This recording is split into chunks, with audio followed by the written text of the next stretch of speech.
parte, Dios estuvo perdonando al pueblo cuando el periodo de los jueces por más de 300 años. Y el pueblo volvía a caer, pero Dios le volvía a perdonar. Ay, entonces nosotros creemos que somos más que no, pastor, y es que yo he perdonado al hermano 4 veces. ¿Y qué?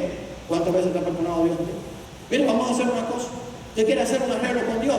Todas las veces que Dios lo ha perdonado, perdona usted, a ver si le funciona, a que le va a funcionar, vaya, porque Dios lo perdona a usted, no una vez al día, muchas veces al día, por un pensamiento, por un sentimiento, por una actitud, porque eso es pecado delante de Dios. Dice que todo lo que no agrada a Dios es pecado.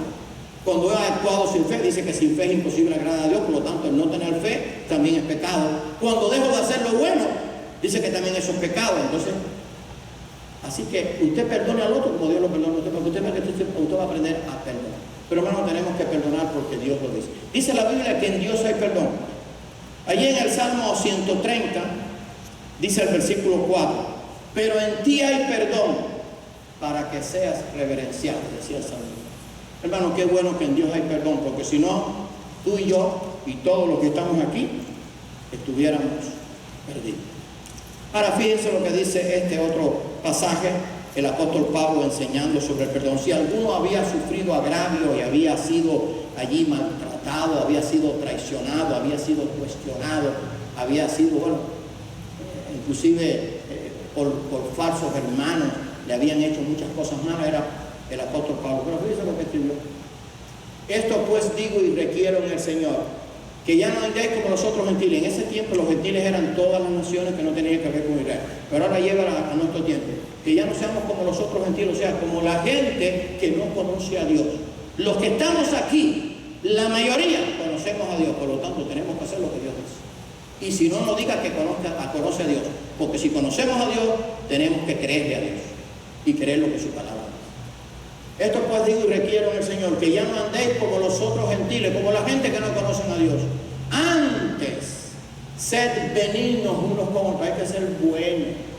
Bueno, no solamente con el otro que quizás sea un poco bueno, sino bueno con los malos, con los ingratos, con ese que me hace la vida un yogur, con ese que me hace la vida imposible. Hay que ser benignos, misericordiosos, porque Dios es misericordioso.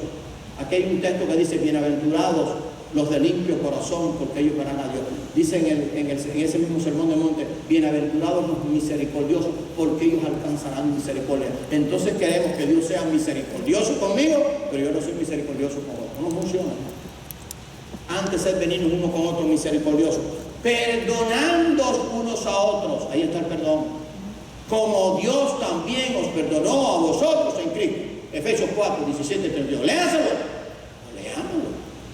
No, es que no puedo, bueno, léelo ahí hasta que repítelo, no como un mantra, sino repítelo.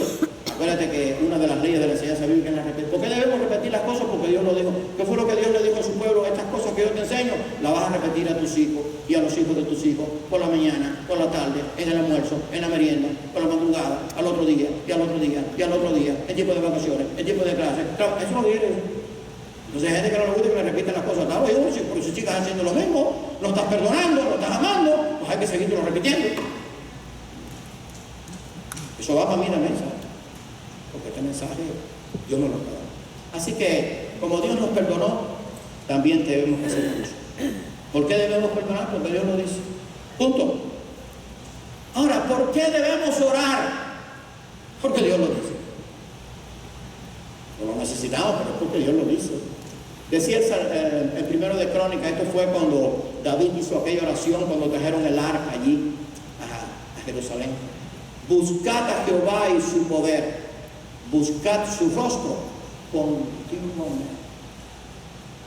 Entonces buscamos el rostro de Dios, o sea, en oración, cuando nos aprieta el zapato, cuando estamos en una dificultad. Ahí nos dice que cuando es buscad a Jehová y su poder, buscad su rostro continuamente. En tiempo de alegría, en tiempo de tristeza, en tiempo de abundancia, en tiempo de escasez, en todo tiempo yo tengo que orar. Es más, tengo que orar más cuando no tengo ningún problema y cuando todo me va bien, porque el diablo va a tratar de atacarme, o quizás yo me envanezca, no he recibido todo eso porque yo no lo merezco. Nada, ni nadie se merece nada de Dios, porque todos somos pecadores. Pero Dios en su misericordia nos ha perdonado. Por eso tenemos que orar. ¿Y por qué debemos orar? Porque Dios nos dice, buscar a Jehová y su poder, buscar su rostro continuamente. ¿Qué hacía Moisés? ¿Qué hacía José? ¿Qué hacía Abraham? ¿Qué hacía Isaac? ¿Qué hacía Jacob? ¿Qué hacían los profetas? ¿No eran hombres de Dios? Oraban todos los días, en todo momento y en todo caso. Elías, que fue traspuesto, Enoc, que fue traspuesto, también oraba. No, pastor, no. Eso de orar, hay que orar, hermano, porque Dios lo dice. Lo necesitamos. El poder está en la oración. Así que, ¿por qué debemos orar? Porque Dios lo dice. Hay un pasaje dicho por nuestro Señor Jesucristo muy importante.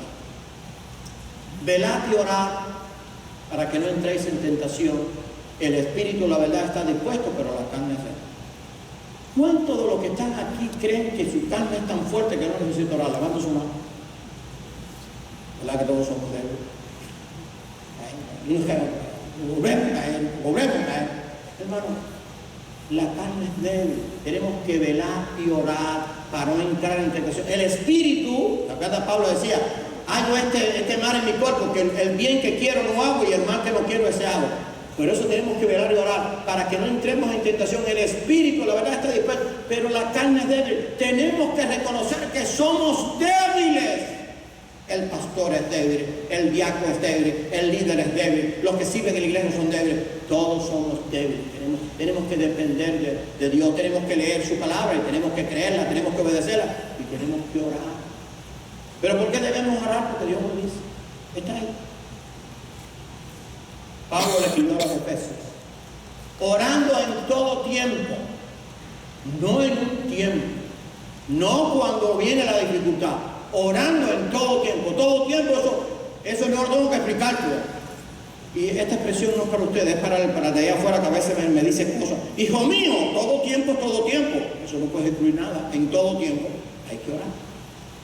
El creyente tiene que orar en todo tiempo. Señor, me va bien, gracias. Mira, ahora me han preguntado, gracias a Dios, mi hijo lleva ya estable como unos 10 días, no le han dado más convulsiones, está estable, está con su cáncer, está con su quimioterapia, pero todo es gracias, Señor, está bien, pero yo oro en todo tiempo, por él, todos los días.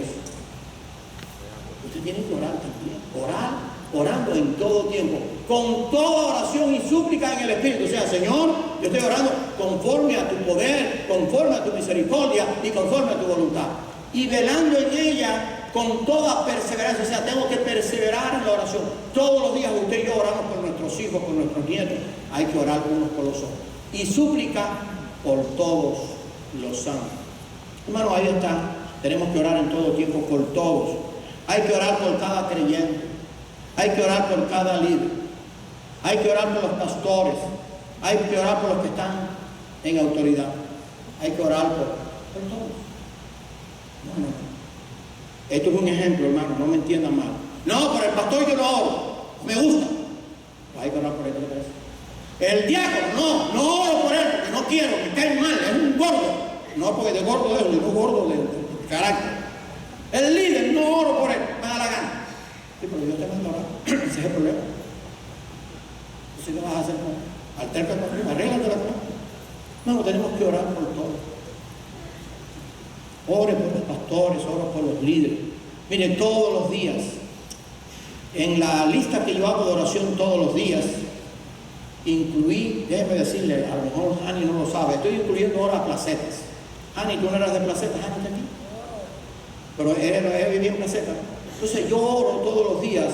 Yo oro por Comojaní, que era mi pueblo, oro por Tobayabón, donde serví, oro por Santa Clara, oro por Remedio, oro por Caibarien, entonces era incluido en placetas. Y yo lo recuerdo. Veo cada iglesia, oro por los pastores. Hermano, tenemos que orar unos por los otros, orar por todos los hombres. Y tenemos que orar por todos los que están en eminencia. ¿Usted ora por el gobernante que tenemos? ¿Le guste o no? ¿Usted oró por el anterior? Bueno, no me responda, esto no tiene que ver nada con política. Esto tiene que ver con la Biblia. Hay que orar por todos. Dice 1 Timoteo capítulo 2. Esto lo dice Dios, no estoy diciendo yo. Digo, si creemos que la Biblia es inspirada por Dios. Exhorto ante todo a que se hagan rogativas y oraciones, peticiones y acciones de gracia por todos los hombres. Está incluido todos nosotros, mis enemigos, mis amigos, los líderes, los pastores, los evangelistas, los misioneros, todos. por los reyes, ahí están todos los reyes, los que empiezan con T, los que empezaron con O, todos están incluidos ahí. Y por todos los que están en eminencia, por el gobernador, los gobernadores, los representantes, los senadores, los alcaldes. Y por todos los que están en eminencia, para que vivamos quieta y reposadamente en toda piedad y honestidad. Ahora escuche, porque esto es bueno y agradable delante de Dios, nuestro Salvador. Entonces, ¿qué hacemos? Oramos por el presidente si nos gusta, y si no, que se lo coma el león. Tal vez que no funciona. Te guste o no te guste, hay que orar por el presidente. Y por los que están en él, porque dice que las autoridades fueron puestas por Dios. No me vaya a decir a mí a discutir conmigo, ahora que usted se reúne con Dios. No, pero yo no puedo orar por porque es esto y esto. Bueno, Dios se lo digo, a mí no me lo diga. Él dice que hay que orar por todo. Porque en ese tiempo, ¿sabe quiénes estaban gobernando? Los César, los Nerones, era el imperio romano. Había que orar por ellos. Digo, yo no le puedo quitar esto, eso es lo que dice la Biblia. Ahora, si usted quiere quitárselo, ese es su problema. Pero a mí no me lo diga. Hable usted con Dios y tiene un problema grande. Hay que orar.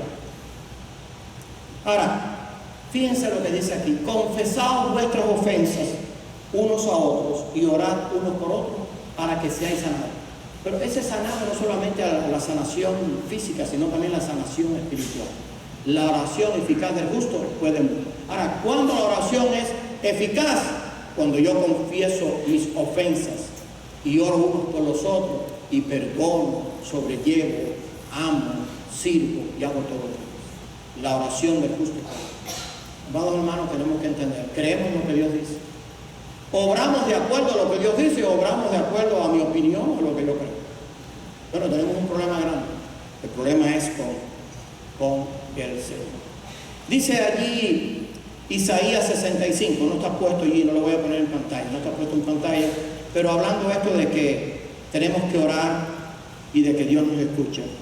Dice allí Isaías 65, 24, y antes que clamen, Isaías le decía al pueblo, responderé yo, mientras aún hablan, yo habré oído. Pero cuando hemos perdonado y confesado nuestras ofensas, entonces Dios nos escucha. Porque si no, Dios no nos va a escuchar. Decía, tú eres un hipócrita, tú no quieres arreglar tus cuentas conmigo. ¿Y qué dice Jeremías 33, 33? Eso nos encanta, pero también hay que aprender a perdonar si queremos que suceda la realidad. Clama a mí, yo te responderé y te enseñaré cosas grandes y ocultas que tú no conoces. Claro que Dios va a ayudar. Pero hermano, tenemos que orar, tenemos que perdonar, tenemos que creer la palabra que Dios lo dice. Y termino con el texto que comenzamos. Dice allí Dios a su pueblo, ¿qué pide Jehová tu Dios de ti? Sino que temas a Jehová, o sea, que le honres, que temas a Jehová tu Dios, que andes en todos sus caminos. El camino que está trazado aquí, no es el que traza el pastor o el maestro de la escuela dominical o el diácono o cualquier líder, el camino que está aquí trazado. Que andes en todos sus caminos y que lo ames y sirvas. ¿A quién? Al Señor hay que amarlo. Que guardes los mandamientos de Jehová y sus estatutos que yo te prescribo hoy para que tengas propiedad. O sea, no hay opción. Si yo amo a Dios, tengo que andar en sus caminos, tengo que servirle, tengo que guardar sus mandamientos y estatutos, y entonces voy a recibir la bendición de Dios. Hermanos, que Dios nos bendiga. ¿Creemos lo que Dios dice? Yo sé que la mayoría de los que estamos aquí sí, pero ahora obedecemos a Dios. ¿Creemos lo que Dios dice y lo hacemos? ¿O creemos lo que Dios dice y hacemos lo que nosotros entendemos? Hermanos, eso no funciona. Ojalá, mi oración es que podamos decirle, Señor, yo creo en ti, ayúdame a obedecer. Y entonces vamos a caminar con Dios, vamos a ser bendecidos, vamos a ser prosperados en el sentido espiritual. Dios no puede prosperar en el material, pero en el sentido material, y vamos a poder perdonarnos todo, a poder sobrellevarnos todo, y vamos a poder servir. Tristemente a veces hay que pinchar con un aguijón para que alguien sirva. El servicio está ordenado por Dios. Él le dijo a su pueblo, para que me sirvas. Es una ordenanza de Dios. Es porque Dios lo dice, no porque el pastor lo diga. Tiene que decir, Señor, ayúdame a entender que tengo que servirte, que tengo que amarte, que tengo que perdonar, que tengo que predicarle. Ojalá que eso que Dios nos dice, nosotros lo obedezcamos. Ahora, si tú quieres comenzar a caminar con Dios, Si tú quieres comenzar a tener esta bendición de Dios, no solamente tienes que creer lo que Dios dice, sino hacer lo que Dios dice. Y una de las cosas que Dios dice es cómo llegar al cielo. Él estableció la pauta. Las reglas para ir al cielo no las pone el hombre, las puso Dios. Cristo dijo, yo soy el camino, la verdad y la vida. Nadie viene al Padre sino por mí. También en Hechos 4:12 dice, y en ningún otro hay salvación, porque no hay otro nombre en el cual podamos ser salvos que no sea Jesucristo. Dios dijo, yo soy Dios y fuera de mí no hay quien salve. En Timoteo, Pablo le escribió, porque hay un solo Dios y un solo mediador entre Dios y nosotros. O sea, que tú puedes obtener la vida eterna, pero por lo que Dios dice, no por lo que yo digo. Y tiene que ser como Dios dice, si no, no vas a llegar al cielo, vas a irte para el infierno. No importa si aquí tú eres bueno, no importa si eres un buen padre, si eres un buen hijo, si vienes a la iglesia todos los domingos, tienes que recibir a Cristo. Tienes que hacer lo que Dios dice en su palabra, no solamente creerlo, sino obedecer. Quizás hay alguno aquí en esta mañana que todavía no ha recibido a Cristo, que ha creído lo que dice la palabra, pero que no había entendido que no solamente es creerlo, sino aceptarlo. Y quieres recibir a Cristo en tu corazón, yo te pido que lo hagas en el nombre del Señor. Dios te pide que lo hagas si tú quieres tener vida eterna. Hay alguno que todavía no ha recibido a Cristo y quiere tener vida eterna, quiere comenzar a andar con Dios, quiere comenzar a tener esa bendición. Si es así, levanta tu mano para orar por ti. Quizás hasta ahora no lo habías hecho. Hay alguno, no sé si hay alguno que quizás todavía no se ha entregado a Cristo y quiere hacerlo. Dios te está dando una oportunidad. Dios ha establecido las pautas. Está clarito en la Biblia, o sea, no hay confusión. Hay un solo camino, hay una sola verdad, hay una sola vida, hay un solo mediador, hay un único Dios, hay una sola vida eterna. O sea, está claro, no es confuso, pero tienes que creer. Y tienes que recibirlo, tienes que aceptar. O quizás hay alguno que ya ha creído en Cristo, pero todavía no se ha bautizado y quiere obedecer en las aguas del bautismo. Para el otro grupo puedes entrar. Ahora vamos a bautizar el tercer domingo de julio, Dios mediante, a 12. Quizás en el otro grupo tú puedas estar. Hay alguno aquí que ya ha dado testimonio, que ha creído en Cristo, pero todavía no ha tomado la decisión de bautizarse y quieres hacerlo. Hay alguno, levanta tu mano, no sé si lo habrá. Que Dios te bendiga, que Dios te bendiga. Hay alguno más que quiere decir, yo quiero bautizarme o yo quiero recibir a Cristo. ¿Hay alguno más? No sé si lo habrá, estoy dando la oportunidad. Que Dios le bendiga, que Dios le bendiga. O sea, no yo, Dios da la oportunidad. Yo no doy oportunidad, Dios da la oportunidad. Que Dios le bendiga. Ahora, quizás ya tú eres creyente, ya tú estás bautizado, llevas un tiempo entre nosotros, deseas pedir membresía, tienes que hacerlo. No hay forma de darte la membresía si no la pides, porque no te podemos conocer. Te vamos a mandar una carta, te vamos a visitar, vamos a conversar contigo. Es muy sencillo, pero tienes que dar testimonio. Hay alguno que ya está bautizado, lleva tiempo con nosotros y desea pedir membresía. Levanta tu mano si hay alguno. Que Dios le bendiga, que Dios te bendiga. Yo quiero que esos que levantaron su mano pasen acá un momento para orar por ustedes. Pase acá, hermanita, si usted quiere, pase acá. Pues, pase acá, dale una oportunidad allí. Es para orar. Esto no es nada milagroso, simplemente es un testimonio público. Y para yo orar por ustedes. Quizás hay alguno que todavía está indeciso de recibir a Cristo y no lo ha hecho. Allí, que Dios le bendiga. Pasa acá, no sé quién fue que levantó la mano allí. Pasa, ven acá, que Dios te bendiga. Gloria a Dios. La gloria es para Dios. No piense que la gloria es para el pastor, para mí o para Wilfredo o el líder de jóvenes. No, la gloria es para Dios. Dios es el que hace la obra, no nosotros. Nosotros somos instrumentos, pero gloria a Dios. ¿Hay alguno más? ¿Hay alguno más? Bien, vamos a orar. Y usted quédese allí sentado. Si desea pararse, hágalo. Pero diga, Señor, ayúdame a no solamente creer lo que tú dices, sino a obedecerlo, sin cuestionarlo, sin disminuir ni añadir. Hacer lo que tú dices. Ayúdame, Señor, a perdonar, a orar, a sobrellevar, a ser justo, a ser misericordioso. ¿Por qué? Porque tú lo dices. Vamos a orar. Señor y amante Padre, te damos gracias por este mensaje, porque tú eres claro. Lo que tú dices es perfecto, no tiene error. Está lleno de tu justicia, de tu amor, de tu misericordia. Que aprendamos a amarnos, a perdonarnos, a sobrellevarnos, a servirte, a entender que las pautas para ir al cielo las pones tú. Que entendamos que tenemos que obrar de acuerdo a tu palabra. Que tenemos que creer lo que tú dices, pero tenemos que aceptarlo y obedecerlo sin cuestionarlo, sin disminuirlo ni añadir, porque eso es lo que tú pides. Ayúdanos, Señor, te lo pedimos. Bendice a estas almas que han pasado acá al frente, cada uno con su decisión. y que le podamos ministrar como ellos se merecen. Y ayúdanos, Señor, a serte fieles hasta que tú nos llames o hasta que tú vengas con nosotros. Gracias por tu amor. En el nombre de Cristo. Amén. Que Dios les bendiga. Pasen ahí, pasen ahí.